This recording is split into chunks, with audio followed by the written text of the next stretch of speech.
Hello বন্ধুরা, দেখো এটা এইচডিএফসি লাইফ ইন্স্যুরেন্সের মান্থলি চার্ট খুলে নিয়েছি আমি। তো এই মান্থলি চার্টেতে একটা খুব সুন্দর বাইং অপরচুনিটি কিছুদিনকার মধ্যে আমরা হয়তো পেতে পারি।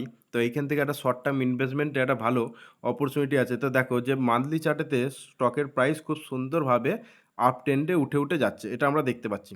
এবার এইখানেতে আমি যদি একটা ট্রেন্ড লাইন টানি, দেখতে হবে এই ট্রেন্ড লাইনকে মেনটেন করে খুব সুন্দরভাবে এইচডিএফসি লাইফের শেয়ারের প্রাইস উঠে যাচ্ছে। এবার এইখানেতে দেখো এই ট্রেন লাইনটা কিন্তু এবারে কিন্তু ব্রেক করে দিয়েছে। যখন একটা মান্থলি চার্টেতে ভালো কারেকশন আসার পরে এই ট্রেন লাইন মানে যেটা আমাদের ডিমান্ড হিসাবে কাজ করছে, সেটা কিন্তু ব্রেক করে দিয়েছে। এবার উইকলিতে যদি কনভার্ট করি, উইকলিতে কনভার্ট করলে দেখতে হবে যে প্রাইস তার সর্বোচ্চ হাই থেকে কন্টিনিউ লোয়ার লো করতে করতে করতে করতে নিচের দিয়ে আসে। এবার এই নিচের দিয়ে এসে এইখানেতে এখনো পর্যন্ত কিন্তু কোনো রকম পজের সিগন্যাল নাই, মানে নিউট্রালাইজ হয়নি গো।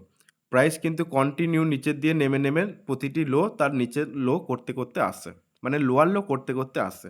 এবার এই জায়গাটাতে কোথায় কি এন্ট্রি হবে আর কতটা কি টার্গেট হবে, এটা আমরা দেখব। দেখো যে প্রথম আমাদেরকে মাথায় রাখতে হবে যে ডিমান্ড কিন্তু ব্রেক হয়ে গেছে এইচডিএফসি লাইফে।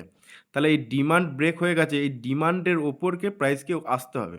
না, প্রথম কাজটা কি করতে হবে যে প্রাইসের যে এই যে আগের যে সুইংটা, এই আগের সুইংটা ব্রেক করে ডিমান্ডের ওপরে এসে দাঁড়াক, অথবা এই ডিমান্ডের কাছে এসে এইখানেতে কোনো রকম আবার কোনো রকম একটা বাইং অপরচুনিটি তৈরি হোক, তখন কিন্তু আমাদের এন্ট্রি হবে।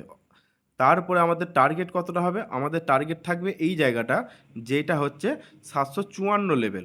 এই ৭৫৪ লেভেল পর্যন্ত যেটা টার্গেট থাকবে। কিন্তু এখন ওয়েট করতে হবে কি যে এইচডিএফসি লাইফ কিন্তু ডিমান্ড ব্রেক হয়ে গেছে, ডিমান্ডের ওপরে আসতে হবে। ডিমান্ডের ওপরে এসে যখন কোনো বাইং অপরচুনিটি তৈরি হবে, তখন কিন্তু টার্গেট থাকবে মোটামুটি ২০% মতো টার্গেট আছে এইচডিএফসি লাইফের ওপরে। তাহলে কিন্তু ফোকাস রাখতে হবে এখন। ওয়াচ লিস্টে রেখে দাও তোমরা, আর অ্যানালাইসিস করে দেখো যে এইচডিএফসি লাইফেতে আর কোথায় কি এন্ট্রি হতে পারে।